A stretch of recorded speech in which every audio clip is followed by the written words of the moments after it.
আজকের ভিডিওটা শুরু করেছি একদম সকাল থেকে। রুমের থাই গ্লাস খুললেই সূর্যটা যখন একদম মুখে এসে পড়ে ঝলসে যায়, এটা দেখতে কিন্তু ভীষণ লাগে। আর কুয়াশা তো আছেই। আমার শীতকাল খুবই প্রিয় একটা সিজন। আমার খুবই ভালো লাগে শীতকালে। গাছগুলোকে দেখে হাত মুখ ধুয়ে ফ্রেশ হয়ে রান্নাঘরে ঢুকে পড়লাম, কারণ আমি তো মেয়ে, আমার কাজ তো একটাই। সকালের নাস্তা কি বানাবো, তারপর নাস্তাটা করার পরেই চায়ে চুমুক দিতে দিতেই কিন্তু টেনশন কাজ করে দুপুরে কি রান্না করব। আর দুপুরে খাওয়ার পর যখন একটু বিছানাতে রেস্ট নেই, তারপরেই কিন্তু মাথায় আবার ঘুরে সন্ধেবেলা কি নাস্তা করব, জামাইকে কি খাওয়ালে সে খুশি হবে।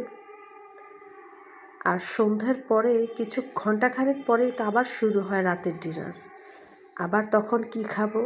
আসলে কাজই এটা, প্রতিদিন করতে করতে কিন্তু খুবই বোরিং লাগে, কারণ এক কাজ প্রতিনিয়ত করতে হয়। আমাদের তো কোনো চেঞ্জ নেই কাজের। যাই হোক, সকালের নাস্তার জন্য কিন্তু হালকা নাস্তা করে নিলাম আজকে, কারণ আমি দুপুরের জন্য আজকে অনেক ঝামেলা করব। ঘর তো পরিষ্কার করতেই হবে, আমার হেল্পিং হ্যান্ড চলে আসে সকালবেলা, তাই নাস্তাটা কোনো রকমে দুজনে করে নিয়েই আপনাদের ভাইয়াকে দিলাম চাটা বানাতে, কারণ তার চা অসাধারণ হয়, রং চা। যেহেতু আমার একটু সর্দি লেগে আছে, একটু ঢং করেই বললাম তুমি আজকে চাটা বানিয়ে নাও। সেও রাজি হয়ে গেল, কারণ তারও চা বানাতে ভালোই লাগে। তারপর বাজারে চলে গেল। বাজার থেকে দেখেন কতগুলো টাকি মাছ নিয়ে আসছে, তার নাকি ভর্তা খেতে ইচ্ছে করেছে টাকি মাছের, এই জন্য এতগুলা টাকি মাছ। আরও সাথে 2 রকমের মাছ আছে, দুটার একটারও নাম আমি জানি না। বয়স তো আর কম হলো না, তারপরে কিন্তু মাছের নাম এখনও জানি না।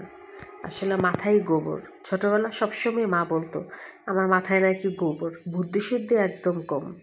আর সেম কথাটা আপনাদের ভাইয়াও বলে, কারণ এত বয়স হয়ে গেছে, মেয়েও বিয়ে দিয়ে ফেলেছে, তারপরে কিন্তু মাছের নাম জানি না। আমার এই সেই হেল্পিং আপুটা চলে এসেছে, তার কাছ থেকে আমি মাছগুলো কাটিয়ে নিলাম। তারপর আমি মুরগিটা কেটে নিলাম। আজকে মুরগি, এটা তো ব্রয়লার মুরগি, একটু ভেজে নিয়েছি হলুদ লবণ দিয়ে। আলুটাও ভেজে নিয়েছি। ভেজে কিন্তু ব্রয়লারের মুরগিটা রান্না করলে ভালোই লাগে খেতে, অতটাও খারাপ লাগে না।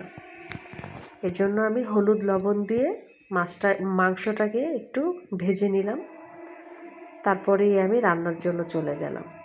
আপনারা, আজকে তো শুক্রবার, আর শুক্রবারেই কিন্তু একটু ভালো মন্দ খাওয়া হয়। আমার ছেলে মেয়েগুলো যখন আমার সাথে থাকতো, বিশেষ করে আমার ছেলেটা যখন বাসায় থাকতো, প্রতি শুক্রবারে তার ভালো রান্না চাই, তা না হলে ছেলের মুখের দিকে কিন্তু তাকানোই যায় না। আর এখন শুক্রবারে যদি আমি ভালো কিছু রান্না করতে যাই, আমি ওদেরকে অনেক মিস করি।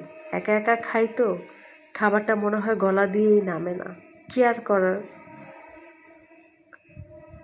যে যেখান থেকে দেখছেন অবশ্যই ভিডিওটা লাইক দিয়ে দিবেন, অবশ্যই কমেন্টস করবেন। আর ইউটিউব চ্যানেলে ওই ভিডিওটা আমি পোস্ট করব। আমার ইউটিউব চ্যানেলে যারা যারা আমার সাথে যুক্ত আছেন তাদেরকে তো অসংখ্য ধন্যবাদ। যারা আমার চ্যানেলটা সাবস্ক্রাইব করে দেননি, একটা প্লিজ সাবস্ক্রাইব করে দিয়ে একটা লাইক দিয়ে দিবেন, পাশে থেকে যাবেন। অসংখ্য ধন্যবাদ যা তাদেরকে। আর আমি বলছি নারায়ণগঞ্জ থেকে। আমার পেজের নাম রাসুস ব্লগ, আমার ইউটিউব চ্যানেলেও পেজের নাম কিন্তু রাসুস ব্লগ। বাজারের পাশাপাশি দেখেন কতগুলো ধনেপাতা নিয়ে এসেছে। আর শীতকালে কিন্তু ধনেপাতার ভর্তা খেতে কিন্তু অসাধারণ লাগে, সাথে যদি চিতই পিঠা হয়। যদিও আমি আজকে ভর্তা বানাবো না, ধনেপাতাগুলো অনেকগুলো তো একসাথে কিন্তু পলিথিনে রাখলে এই ধনেপাতাগুলো কিন্তু হালকা একটু পচে যায়, যার জন্য আমি এগুলোর আগাগুলো কেটে দিয়েছি। কেটে আমি পরিষ্কার করে পানিটাকে একটু শুকিয়ে তারপর ফ্রিজে রেখে দেব। যেহেতু ধনেপাতা অনেকগুলো, তারা হলে কিন্তু নষ্ট হয়ে যাওয়ার সম্ভাবনা আছে। অফ ক্যামেরাতে আমার মাংসটা ভাজা হয়ে গেছে। এখন আমি আদা রসুন দিয়ে দিলাম। আর আদা রসুন দিয়ে কিন্তু একটু ভাজতে হবে। আদা রসুনের যখন একটু গন্ধটা চলে আসবে, তখনই পানি দিয়ে হলুদ, লবণ, মরিচ, ধনে গুঁড়া আর সাথে একটু গরম মশলা সব কিছু একসাথে দিয়ে মশলাটাকে আমি একটু কষিয়ে নিব। আর আমি কিন্তু অফ ক্যামেরাতে কাঁচা কলা ভর্তা বানাবো, কারণ আজকে আমি ভর্তা আইটেম দিয়ে ভাত খাবো। আর মুরগির মাংস তো আছেই। আজকে আমি কাঁচা কলার ভর্তা বানাবো আর টাকি মাছের ভর্তা বানাবো। আমি টাকি মাছটাকেও পরিষ্কার করে বেছে ভেজে রেখেছি, আর কাঁচা কলাটাকেও সিদ্ধ করে রেখেছি। দুটোরই ভর্তা বানাবো আজকে, কারণ আপনাদের ভাই আজকে বলেছে মাংসর সাথে ভর্তা খাবে। আর শ্বশুরবাড়ি যে গিয়েছিলাম সেখান থেকে তো আমি ক্ষেত থেকে লাল শাক উঠিয়ে এনেছিলাম। লাল শাকগুলো আমি পরিষ্কার করে কেটে বেছে পানি ঝরিয়ে রেখেছি। দেখতেই পাচ্ছেন শাকটাকে ভাজি করে নিচ্ছি। আর শাকটা এত ভালো হয়েছে, একদম লাল। শাকটা দিয়ে যখন ভাত খেয়েছি পুরো ভাত লাল হয়ে গেছে। আসলে বাজারেও কিন্তু একদম লাল শাকটা কিন্তু কম পাওয়া যায়। কিছু কিছু শাক দেখতে অনেকটা ডাঁটা শাকের মতো হয়ে যায়, ওইটা আমার খেতে একদমই ভালো লাগে না। এর জন্য আমি গ্রাম থেকে এই লাল শাকটা এনেছিলাম। অনেকগুলো ভাজি হয়েছে, মাত্র মানুষ দুজন, এতগুলো ভাজি হয়েছে। আর অফ ক্যামেরাতে তো আমি সেদ্ধ করে রেখেছি। লাল শাকটা ভাজি হয়ে যাওয়ার পরে আমি ভর্তা বানাতে চলে যাব। আপনাদের কারা কারা ভর্তা পছন্দ করেন অবশ্যই আমাকে কমেন্টস করে জানাবেন, যারা যারা আমার মতো ভর্তা প্রেমী আছেন। এদিকে আমার মুরগির মাংস হয়ে যাচ্ছে। এখন আমার কষানো হয়ে গেলে মাংসটাতে আমি ঝোল দিয়ে দিব। আর এই যে ভর্তার জন্য এখন আমি চলে এসেছি। আমি আগেই শুকনা মরিচ একটু ভেজে রেখেছিলাম, আর কলার খোসাগুলো ছড়িয়ে রেখেছি। আর আমি একটা মাটির শোরুম থেকে ভর্তা বানানোর জন্য এই প্লেটটা এনেছিলাম। ভর্তা যে বানায়, কিছু কিছু আপুদেরকে দেখি ব্লগে এগুলাতে ভর্তাটা বানায়। আমি আজকে প্রথম ট্রাই করব। আগে আমি কখনো এটাতে ভর্তা বানাইনি। টাকি মাছের কাঁটাগুলোকে আমি বেছে পরিষ্কার করে নিচ্ছি, কারণ এখানে অনেক কাঁটা। ভর্তাটা হাতে বানালে কিন্তু হাতে কাঁটা ফুটতে পারে, তাই আমি অফ ক্যামেরাতে সবগুলো কাঁটা বেছে নিয়েছি।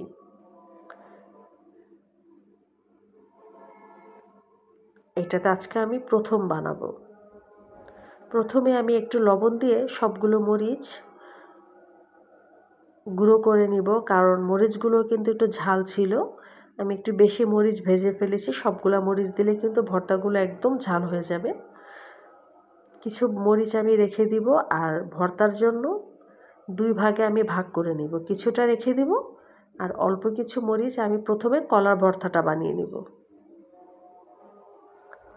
আর এই প্লেটটাতে ভর্তা বানাতে আসলে এত ভালো লেগেছে, আমি প্রথমে বুঝতে পারিনি। আমি অনেক দিন হয়েছে এটা কিনে আমি রেখে দিয়েছিলাম, আমি একদিনও ভর্তা বানাইনি। আসলে মনেই থাকে না, ভর্তা বানাতে গেলে হাতে সবসময় বানিয়ে অভ্যাস তো, যার জন্য হাতেই বানিয়ে ফেলি। এটা আসলেই কিন্তু অনেক কাজের।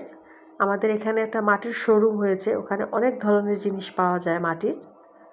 আমি কয়েকবার গিয়েছিলাম, আর ওদিন শখ হয়েছে, এটা আমি কিনে এনেছিলাম। এখন একটু পরিমাণ মতো সরিষার তেল দিয়ে দিব। আর লবণ তো পরিমাণ মতো দিবই, যে যেরকম লবণ পছন্দ করেন।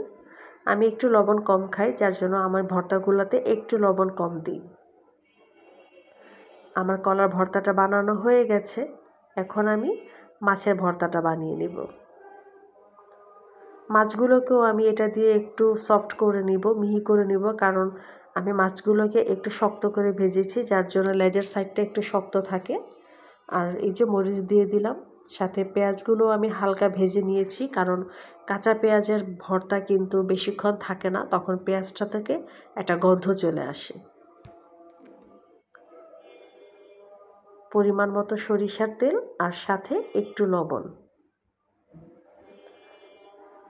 আপনাদের ভাইয়া তো অনেক খুশি, কারণ সে ভর্তাগুলো অনেক পছন্দ করে। অনেক দিন যাবৎ বলতেছে যে কয়েক রকমের ভর্তা বানিয়ে ভাত খাওয়ার জন্য, কারণ শীতকালে কিন্তু অনেক রকমের ভর্তা খাওয়া যায়, যেমন শিমের ভর্তা, টমেটোর ভর্তা, নতুন আলুর ভর্তা। শীতকাল যেহেতু এসেছে, আস্তে আস্তে ওই ভর্তাগুলো বানাবো। তো আমার ভর্তা বানানো হয়ে গেছে, এখন আমি রান্নাঘরটাকে একটু ক্লিন করে নিব। আমার হেল্পিং হ্যান্ড আজকে যেহেতু সে অনেক মাছ কেটেছে, যার জন্য তাকে দিয়ে রান্নাঘরের এই কাজগুলো আজকে আমি করাইনি। আজকে এমনিতেই তার কাজ অনেক হয়ে গেছে, যার জন্য সে কাজগুলো করার পর তাকে আমি বিদায় দিয়ে দিয়েছি। আর রান্নাঘরের আপনারা সবাই তো শুধু রান্নাগুলো দেখেন, পরিপাটি দেখেন, রান্নার পরে যে ঝামেলাটা থাকে এটা কিন্তু ভিডিওতে খুব কম আপুরাই বিষয়টা শেয়ার করে। যাই হোক, রান্নাঘর পুরোই কিন্তু একদম গোয়ালঘরের মতো হয়ে গেছে, যেহেতু এত কাজ করা হয়েছে। আমি সব কিছু নিজের হাতেই ক্লিন করে নিয়েছি, যদিও আমার অনেক ঠান্ডা লেগে আছে। তারপরে কি করার, বাসায় একটা মাত্র মানুষই আমি যে ঘরের এই সমস্ত কাজ করতে হয়, কারণ আর কেউই নাই কাজগুলো যে করে দিবে। যদি রেখে দেই নিজেরই ঝামেলা মনে হয়। আর আমার একটা অভ্যাস আছে, সব কাজ শেষ না করে আমি কখনোই দুপুরে ভাত খেতে পারি না, আমার কেমন জানি খারাপ লাগে। সমস্ত কাজ শেষ করে গোসল করে ফ্রেশ হয়ে আমার ভাত খেতে হয়, এটা আমার ছোটোবেলা থেকে অভ্যাস।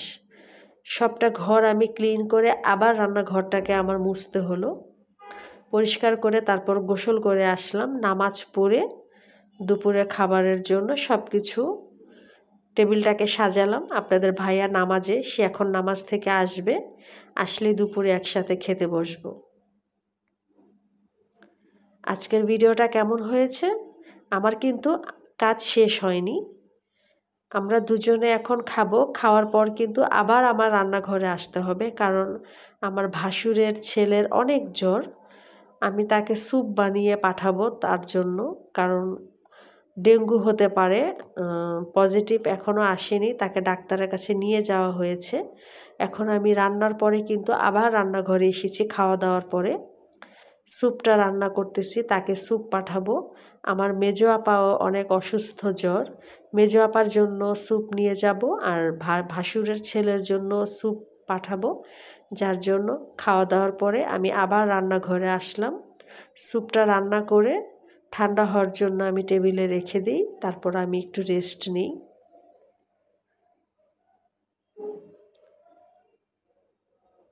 এখন তো ডেঙ্গু ঘরে ঘরে, আর পজিটিভ নেগেটিভ আসলেও কিন্তু সিমটমগুলো ডেঙ্গুর মতোই থাকে। সবাই সাবধানে থাকবেন।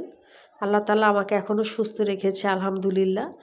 আমার এখনও জ্বর হয়নি, ভালোই আছি, তবে একটু সর্দি লেগেছে।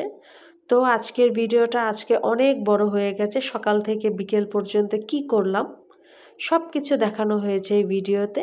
চ্যানেলটি সাবস্ক্রাইব করে দিবেন, আর পেজের লিঙ্কও দেয়া থাকবে, অবশ্যই আমার পেজটাতেও ফলো দিয়ে দিবেন। সবাই ভালো থাকবেন।